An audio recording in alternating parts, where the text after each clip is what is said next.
Hello everyone, welcome back to my channel. Today's video is going to be the finale for the whole collection project pan. This project pan was created by Becky Loves Kanga and she is of course linked in my description box.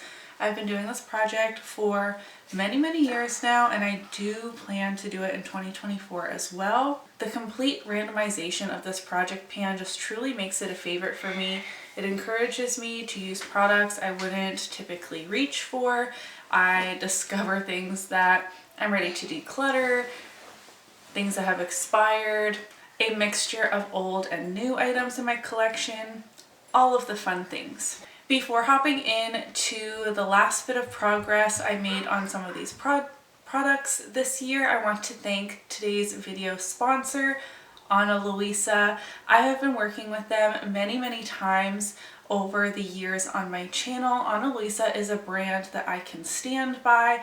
They make sustainable, high quality jewelry at a more affordable price and they're running an incredible sale for the holidays, up to 35% off. You can check the link in my description box. I think jewelry is such a wonderful gift idea for loved ones. I'm going to share a couple new pieces with you, but if you see me wearing jewelry in my videos, aside from like my wedding rings, 99% of the time you can bank on it being Ana Luisa. I wear their jewelry all of the time.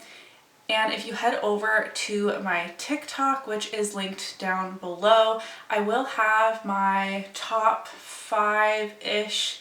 I'm having a really hard time narrowing it down to 5. My top 5 most giftable pieces, my favorite pieces, and I'm really excited to share that content with you as well. Before showing you my new pieces, I always like to mention how eco-conscious Ana Luisa is. They have a carbon neutral mission, which every time I say that out loud is honestly shocking to me in the corporate climate of today, if that makes sense. Like having them have a sustainable mission and sticking to it and achieving carbon neutrality is just so impressive to me.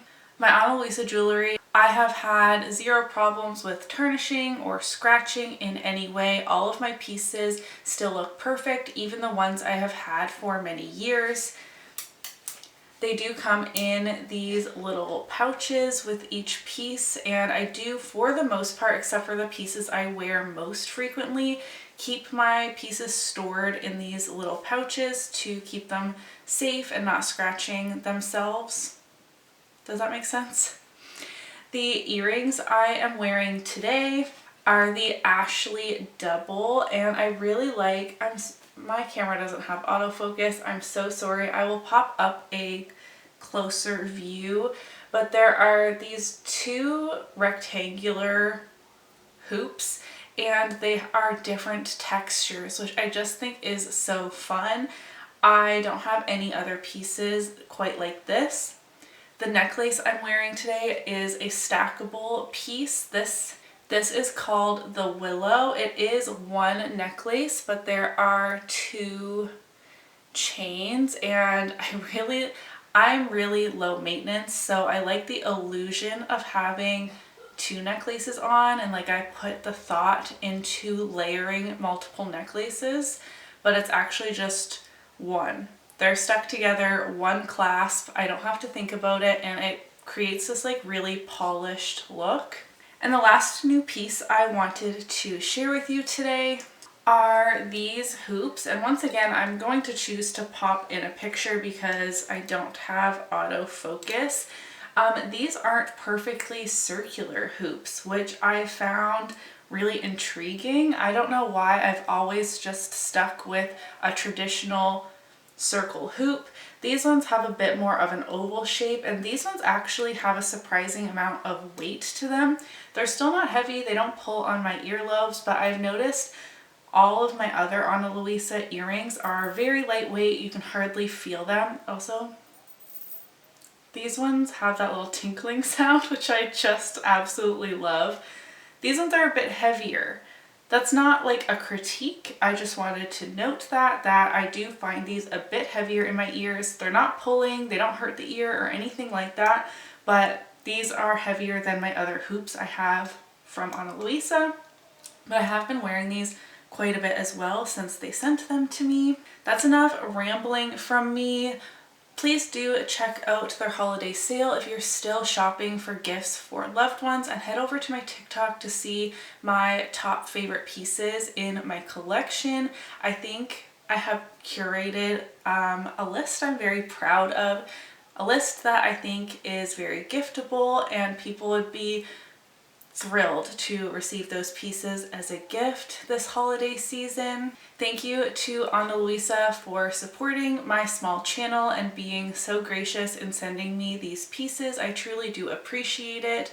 Now let's hop into my project pan finale. I'm going to kick it off with two products that have been in since the beginning. My ColourPop Lippie Stix in the shade Frida. This was again in my top 10 oldest cream products video.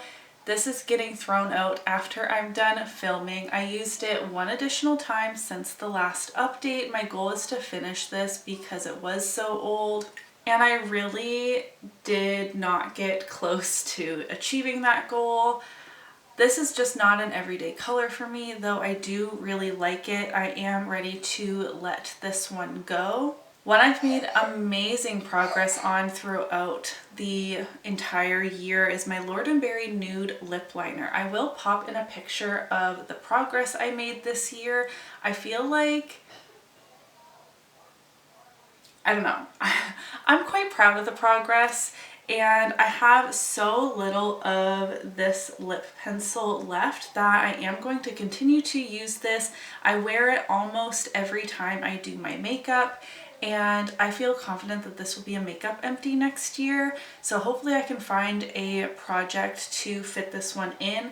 This was also in my top 10 oldest products, but I elected to keep this one and really try and finish it off. I don't even know what the monetary value of this lip liner is. I just want the satisfaction of having worked on it for so long and actually being able to count it as a makeup empty. I will say I don't think I've met any of my actual goals for this update. I've been shopping my stash a lot in the last month, and that has felt really good as well. So I don't really mind. I'm excited to restart this project in January though. I next have two highlighters to share with you. The first coming from my Naked Cosmetics Holographic Highlighting Palette. I'm working on the shade 3, and I had a goal to use this 10 times. It is a duochrome highlighter, which is not something I wear every day. I had used it 5 times as of the last update, and I'm happy to say I've used it 4 additional times, meaning I'm at 9 out of 10 uses and only needed one more use to officially meet my goal. But I did use it today, and I wasn't going to put off filming this video any longer. This palette looks surprisingly well used for being a holographic highlighter palette.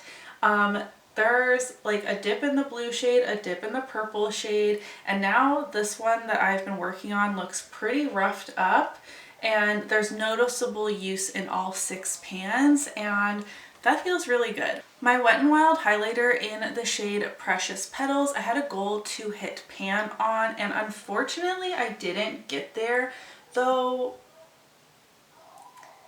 I have to be so close. I used this 5 additional times since the last update for a total of 36 uses, and I had like a nail gouge mark, which is where I've been focusing my brush, but the focusing with the brush only really works when I'm highlighting my inner corner because my cheekbone highlighting brush is much too large to like fit in that divot, if that makes sense. So once again, like the entirety of this highlighter looks much more well loved. The dip is definitely much bigger than when I rolled it in, and I feel like I might even be able to hit pan on this before the end of the year, which I would probably like to do, but it's time for the finale of this project pan, and I'm happy with the progress I made on this. I don't know how accurate my numbers are for my Fenty Pro Filter primer. I have 16 uses in my tallies, but I feel like that cannot be right. My goal is to use half of this product up, and I feel like I've made some good progress on this primer, but I did not meet my goal. I only made it about halfway to my goal. I used like a quarter of this primer up. This is one of my favorite primers. I was really happy to be working on it, but it's not anywhere near one of my oldest primers, so that made it hard to focus on this wholly for me. I have this thing where I always want to be like consistently working on my oldest in each category, but then the other products are neglected until they're very old. I still haven't found the perfect balance when it comes to that. I definitely should have used this more. My NYX, this is Milky Gloss in the shade Cherry Milkshake. I had a goal to use 10 times. I haven't used it at all since the last update, so I'm still at 5 out of 10 uses. I was really hoping to wear more red lips as we come into the holiday season, which there's still plenty of holiday season left at the time I'm filming this video. So similarly to the Wet n Wild highlighter, I'm going to keep this out in my everyday makeup drawer so that it's an option available to me to use. I feel like my kids are coughing extra because I'm trying to film. Next I have my Tarte Park Avenue Princess lipstick mini. I used this 2 times since the last update, 2 days since the last update, for a total of 8 days of usage. My goal was to finish this lipstick, but I knew that wasn't going to happen, but I just wanted to focus on it a bit more. I can't make a new line. There was zero movement on this lipstick, which was pretty disappointing to me. I think I'm going to put this in my 24 products to pan in 2024 because I would like to have a lipstick empty next year. I had one last year, not this year, and I'm kind of bummed about that. And though this is a mini, it still feels good to use it up completely. It is a great neutral. I'm wearing it today. I was pretty bummed that this had not even a smidge of movement. I rolled in the Fantasy Cosmetica Bard palette. I am an affiliate for Fantasy Cosmetica. My code is linked down below if you are interested. The shade in particular I was working on is Lore, and I had a goal to use this 10 times, and unfortunately I only reached for it 3 out of 10 uses. It is what's on my lids today. I think it is so beautiful. I feel like this palette is a bit underrated when it comes to Fantasy Cosmetica. I do still have a ranking video on my list. I really love the selection of shades in here, and I wish I reached for it more.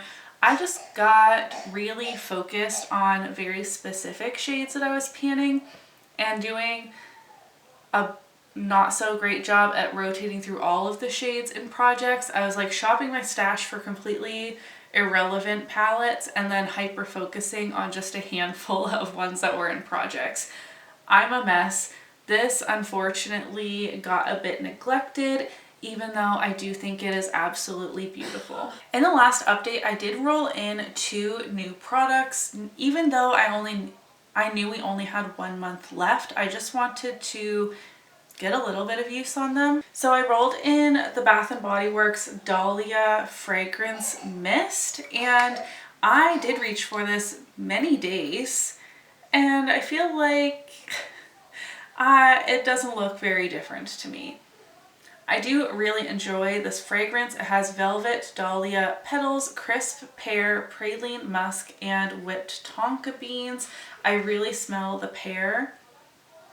And this has been a really fun scent to use. It is a fragrance mist. I do have to reapply through the day, but that's fine with me. I work from home, but even with like reapplying it a couple times a day, not that I was wearing this every single day, no, but I feel like it barely moved. I also rolled in, I didn't even know I still had this in my collection, so good thing it got rolled into this project. See, this is what I'm saying about neglected things finding their way in here. This is the LUSH Scrubee. It looks like a bee when you first get it. It is a body butter on one side and has these scrubby particles on the other. I used this 4 times, which is more than it's probably been used in the last 2 years. So I'm gonna call that a win. This is not my favorite. The body butter I don't find overly hydrating, and it feels like it takes a really long time to like sink in, and the scrubby bits aren't quite scrubby enough, if you know what I mean. Like I really don't think they're doing much of anything except for making a mess in my shower. So I don't know if I'm going to like keep this out on the edge of my tub like it has been for the last month, because it's just not a favorite, but I am happy it was rolled in here. I found it in the back of a bathroom drawer and now I remember I own it. This is something, it still smells fine. This is something that I wouldn't be so sad if it fell in the garbage can. I won't do that. I will try and use it up, but I just don't love it. So that was the update / finale for my whole collection project pan for 2023. I had a lot of successes in this project this year. I used up a fragrance, a lip gloss, I hit pan in a powder, I finished some samples, as well as meeting quite a number of usage style goals. So overall, I'm going to call this project pan a success once again. Let me know if you think I should make any changes for next year. I don't know if I want to include my eyeshadow palettes next year because I'm still doing No Pan Left Behind, Project Level Up. I just don't know if that's the most efficient use of my time. I have eyeshadows sprinkled in amongst my other projects as well, but I just love the like complete randomization of it and excluding, let's be honest, like half of my makeup collection seems slightly counterintuitive. I don't know. I'm still thinking about it. I have a month to think about it, well, probably less than that, because I like to film that project pan introduction first, so I can try and be slightly strategic with my other project pans. I'm rambling at this point. I do want to take a moment to remind you of Ana Luisa's up to 35% off sale. They are running for the holidays. If you have a few last minute holiday gifts to purchase, I definitely recommend checking the link in my description box. Thank you once again to Ana Luisa for sponsoring this video. If you guys enjoyed this video, don't forget to give it a thumbs up so that I know, and I will see you in my next one. Bye!